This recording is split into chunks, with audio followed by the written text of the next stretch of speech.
kind of more or less. I was playing not really fingerstyle like the Lawrence Jubers or Chet Atkins, but from kind of more of a Lorenzo Almeida style, where he's playing on a classical guitar. Though it's not classical music, you're playing popular music on a classical guitar. So in essence, yes. I started playing guitar when I was 9 years old, and mostly just strumming stuff. And I didn't get serious until I was in my 20s. And I went through a music school called Musicians Institute, or GIT, and tried to make it in LA as a professional guitar player, which is pretty crazy. And anyway, after many years, I decided I wanted to play like I said, play like Lorenzo Almeida, or like early, like some of Jose Feliciano. I wanted to be completely self-contained. And on a classical guitar, just like the ukulele, you don't need to plug it in, you don't need any effects, and it just sounds great the way it is. And so at that point, I found out my teacher, my mentor, Howard, and that was in 1990. And he's a brilliant arranger. And from him, I just started taking lessons as kind of a misnomer with Howard. I mean, we spent maybe a day on technique. Everything else was about arranging. So, and that was in 1991, and I had hit a plateau in my playing. I couldn't get any better.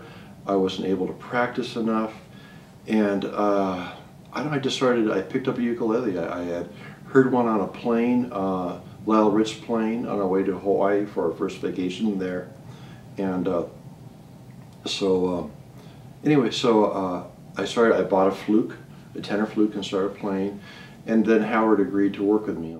So when I first came to ukulele, the way I learned where all the notes were is by making up my own arrangements. And as I did that, I couldn't help but notice Howard's voice in my playing. For example, that walk down that he always does, or the way he would harmonize the major scale, or do things. That's when I knew I wanted to go ask him to work with me.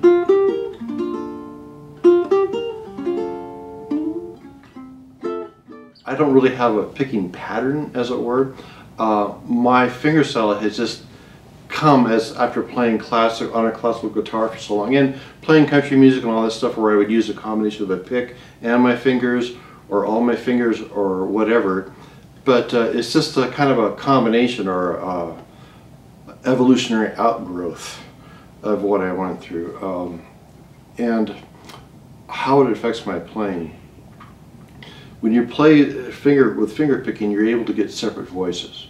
For example, if I'm strumming like there was yesterday, that's fine, but I would need somebody to sing it, the melody line or whatever, but where I have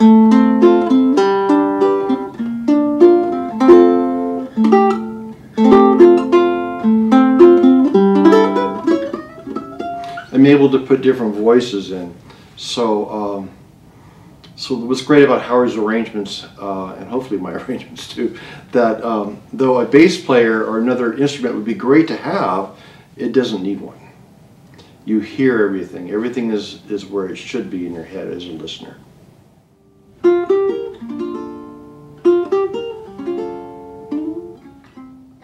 My new book is a collection of 10 songs from, actually 9 songs from both of my CDs that I have, Try to Remember and Tenderly, and one other one that I recorded as a single, Moon River. And it's a collection of Howard's and my arrangements. And people have been asking me to give them the tabs or whatever for the songs that I play, which I really don't have a problem with, but in order to do that legally, you have to get licensing. And the only way I could do that was by getting this book done. So I was very pleased and honored that Hal Leonard gave me the okay for this book.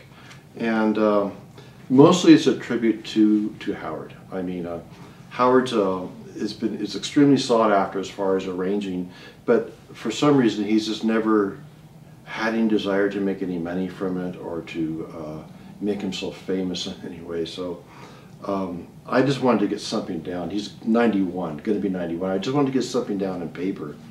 that people could, so he could be remembered for his legacy. Plus, it's a thrill to have my own book too, I'm not going to lie. But mostly it's a tribute to him.